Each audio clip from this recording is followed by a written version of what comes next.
Mental health professionals are back out there sounding the alarm bells once again about Donald Trump's very obvious, very clear cognitive decline.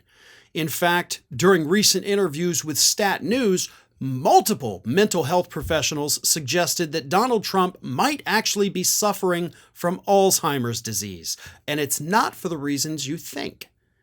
These mental health professionals, and I'll read you what they said in just a minute, but they're not talking about, oh, Trump confuses people's names all the time, like confusing Nikki Haley for Nancy Pelosi or Biden for Obama. They say that's nothing. The real issue are the words that he does use, or the words he has to make up. His linguistic abilities, his fumbles, his blah, blah, blah, blah, blah, right? Let me read you this.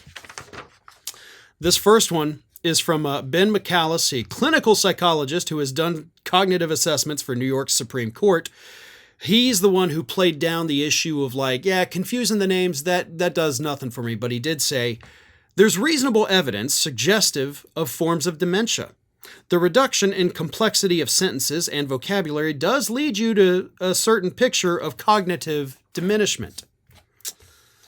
He also flagged Trump using words in the incorrect order and even inventing words as possible signs of cognitive issues, which can come from aging or certain conditions like Alzheimer's.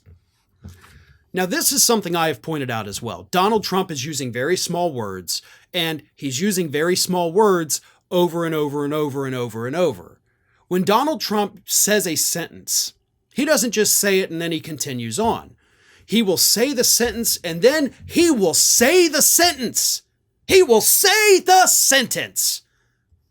And it's the sentence that he said. He will do 4 or 5 times in a row, the same words, sometimes in the exact same order. Sometimes he'll flip up the order, but that's not normal. These professionals are telling us. They're like, listen, I'm trained to recognize signs of cognitive decline, and that's one of them.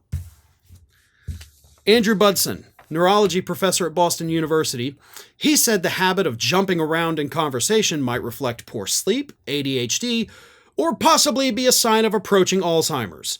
There are absolutely changes that are occurring without any doubt, he said. And he was talking about Trump's tendency to veer off script, and it's likely to do with the frontal lobe, the region of the brain most often affected by aging. And yeah, we have seen that in Trump's speeches too, right? He'll start on one point, then he starts talking about the toilets flushing. He starts talking about the water flow. Then he's talking about sharks. And then he's talking about electric vehicles. And they got so much electricity, they'll kill you. I'd rather be with the shark and the windmills. They're killing the birds and they're killing the whales and all this. Have you ever seen a whale? The late, great Hannibal Lecter, he saw a whale one time. Yeah, that's not just Trump being weird. Those are symptoms the experts are telling us. James Pennebaker, a social psychologist at the University of Texas at Austin, said that since 2020, Trump has also increasingly spoken about the past. He also remarked, on Trump's speech's score in linguistic metric of analytical thinking, saying the former president, who tends to use simple words and sentences, is much lower than most presidential candidates. While those seeking the White House are generally in the 60 to 70 range in the linguistic metric, Trump's speeches range from 10 to 24. I can't tell you how staggering this is, Pennebaker said. He does not think in a complex way at all. They're the professionals. I don't need to add anything to that because they're much smarter than me. They know more about this than I do. I'm just telling you what the people who are trained to see problems are telling us are the problems with Trump's brain.